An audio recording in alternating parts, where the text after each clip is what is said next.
అందరూ ఎలా ఉన్నారు? బాగున్నారా? నేనైతే మాత్రం చాలా బాగున్నాను. ఏంటి చేప ముక్కలు చూస్తున్నారు?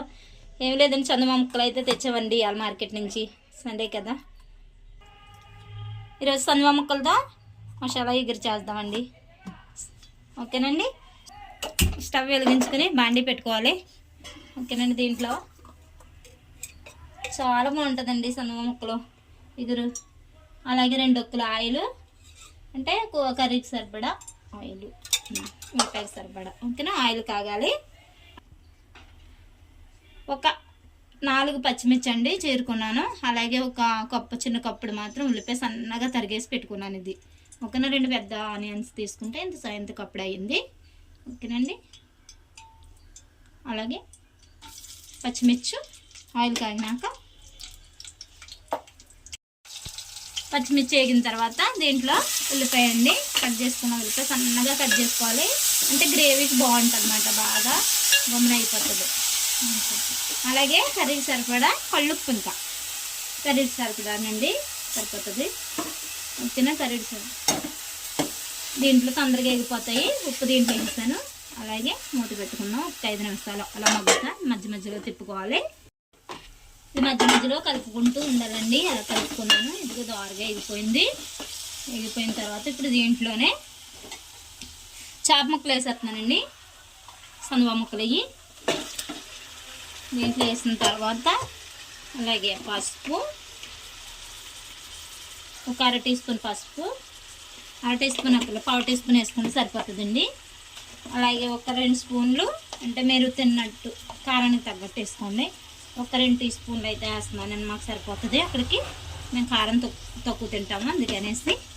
ఓకేనా, దీంట్లో వేసేసుకున్న తర్వాత దీంట్లో ఇప్పుడు మసాలా వేస్తానండి.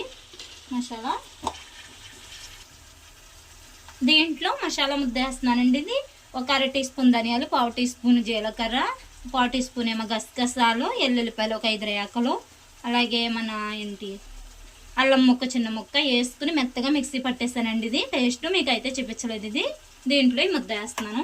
ఇది వేసుకుంటే బాగుంటుందండి. ఇలా నేను ఇదే మసాలా వేస్తాను ఇంట్లోనే, ప్రతి కూరలో, చేపల కూరలో అయినా సరే, మాత్రం పులుసులో అయినా, అలాగే మనం చేపల ఎగురులోనైనా వేస్తాను. ప్రతి దాంట్లో మాంసంలో కూడా వేస్తానండి నేను. అలవాటు అండి ముద్దలేకు. ఇప్పుడు ఇదంతా కలిపి మసాలా అంతా పట్టేలా కలుపుకోవాలి. ఇదంతానే కలుపుకున్న తర్వాత ఒక 5 నిమిషాలు సిమ్లో పెట్టుకుని మాత్రం వేగనివ్వాలండి. ఇది మగ్గనివ్వాలి.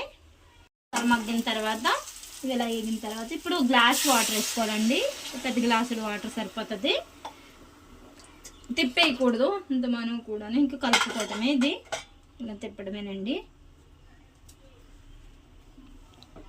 ఇందులో పెట్టుకొని ఇలా కలిపేసుకుంటే సరిపోతుంది. ముక్క విరిగిపోకుండా సరిపోతుంది. వాటర్ అయితే సరిపోతుందండి. మూత పెట్టేసుకోవడం, ఉడకనే ఉంటుంది. మధ్యలో కలుపుకుంటూ ఉండాలి మాత్రం. ఇలా ఉడికిన తర్వాత ఒక్కసారి ఇలా గరిటె పెట్టి పెట్టుకోవాలండి. అలాగనే మొత్తం కలిపేయకండి, చేప ముక్కలు కదా విడిపోతాయి. ఇంకొక 10 నిమిషాలు అయితే కర్రీ రెడీ అయిపోతుంది. ఓకేనండి, రెడీ అయిపోయినట్టే కర్రీ అయితే మాత్రం. దీంట్లో కొద్దిగా కొత్తిమీర వేసుకొని దింపేసుకోవడమేనండి. అంతేనండి, చందమా చేప ఎగురు రెడీ అయిపోయింది. ఇలాగే వండుకుంటాం మేమైతేనే. మా ఇంట్లో ఎలా వండుకుంటామో మీకు కూడా నేను అలాగే చూపిస్తున్నానండి వీడియోలో అయితే మాత్రం. లైక్ చేసి సబ్స్క్రైబ్ చేసుకోండి. అలాగే మాత్రం మీకు ఏ వంట కావాలో కూడా కామెంట్ పెట్టండి. ఓకేనండి, స్టవ్ ఆఫ్ చేసేస్తున్నానండి. అయిపోయినట్టే కర్రీ.